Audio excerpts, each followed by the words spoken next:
Covishield টিকার জেরে শরীরে হতে পারে টিটিএস এর মধ্যে পার্শ্ব প্রতিক্রিয়া। আদালতে স্বীকার করে নিল প্রস্তুতকারক সংস্থা অ্যাস্ট্রাজেনেকা।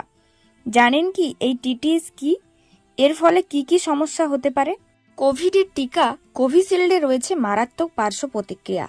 আদালতে দেওয়া নথিতে প্রথমবার এই কথা স্বীকার করে নিল টিকা প্রস্তুতকারক সংস্থা অ্যাস্ট্রাজেনেকা।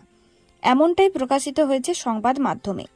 দ্য টেলিগ্রাফের প্রতিবেদনে দাবি করা হয়েছে, অ্যাস্ট্রাজেনেকা ফেব্রুয়ারিতে হাইকোর্টে জমা দেওয়া একটি আইনি নথিতে স্বীকার করেছে যে তার কোভিড ভ্যাকসিনের ফলে বিরল রোগ টিটিএস হতে পারে।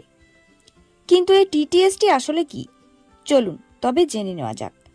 টিটিএস হলো থ্রম্বোসিস উইথ থ্রম্বোসাইটোপেনিয়া সিন্ড্রোম, যা একটি বিরল গুরুতর অবস্থা, যার ফলে মানুষের রক্ত জমাট বাঁধা ও প্লেটলেট সংখ্যা কম হওয়ার মতো আশঙ্কা তৈরি হয়। টিটিএস অস্থিমজ্জার ব্যাধি, যা রোগ প্রতিরোধ ক্ষমতাকে দুর্বল করে দিতে পারে। এটি নির্দিষ্ট ওষুধ গ্রহণের পার্শ্ব প্রতিক্রিয়া হিসেবেও হতে পারে।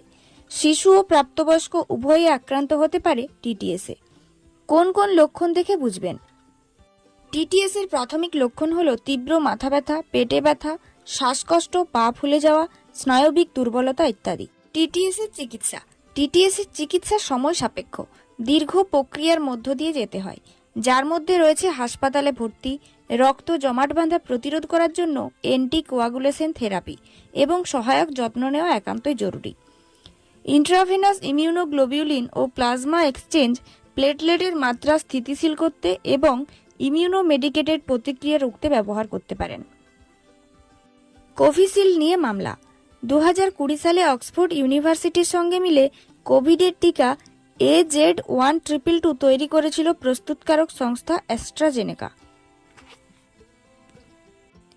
অক্সফোর্ড ইউনিভার্সিটি এবং সুইডিশ ব্রিটিশ ওষুধ প্রস্তুতকারকের লাইসেন্সের মাধ্যমে ভারত এবং অন্যান্য দেশগুলোতে এটি serum institute of India Covishield নামে টিকাটি তৈরি করেছিল এবং সরবরাহ করেছিল। এই টিকা নেওয়ার পর টিটিএস সহ গুরুতর রোগে আক্রান্ত হচ্ছেন মানুষ, এমনকি মৃত্যুর ঘটনাও পর্যন্ত ঘটেছে। এই অভিযোগ নিয়ে অ্যাস্ট্রাজেনেকার বিরুদ্ধে আদালতে মামলা করা হয়। জেমি স্কট নামে এক ব্যক্তি আদালতে অভিযোগ করেন, তিনি 2021 সালের এপ্রিল মাসে এই টিকা নিয়েছিলেন। তারপরেই তার রক্ত জমাট বেঁধে যায় এবং মস্তিষ্কে গুরুতর আঘাত পান তিনি, যার ফলে তিনি আর কাজ করতে পারেননি। তাই কোভিশিল্ড টিকা নেওয়ার পর কোনো ব্যক্তি এই রোগে আক্রান্ত হলে সেই ব্যক্তির সরাসরি বিশেষজ্ঞ চিকিৎসকের পরামর্শ নেওয়া উচিত।